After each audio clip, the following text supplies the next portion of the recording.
बाजारात ताजी हळद, आंबे हळद मिळायला लागली आहे आणि ही अत्यंत औषधी आहे. त्याच्यामध्ये ना अँटी इन्फ्लमेटरी आणि अँटी ऑक्सिडंट प्रॉपर्टीज आहेत. त्यामुळे इन्फ्लमेशनचा ज्यांना त्रास होतोय त्यांनी जेव्हा ही हळद घेतील तर त्यांना नक्कीच फायदा होईल.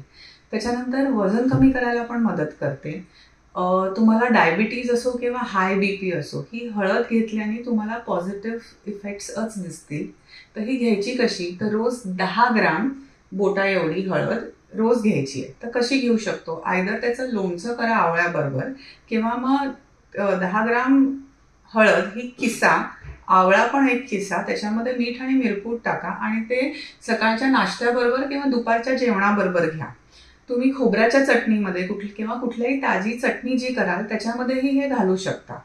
किंवा हळदीचा ज्यूस काढा, 1 चमचा होईल तो पाण्यात घालून तुम्ही पिऊ शकता. किंवा तुम्ही कुठल्याही भाज्यांचे ज्यूस घेत असाल तर त्याच्यामध्येही हे टाकून तुम्ही घेऊ शकता. फक्त ज्यांना कॉन्स्टिपेशनचा त्रास आहे त्यांनी बघावं की जर का तुम्हाला ती 10 ग्राम हळद घेऊन त्रास होत असेल तर मग त्याची क्वांटिटी रिड्यूस करावी. थँक्यू.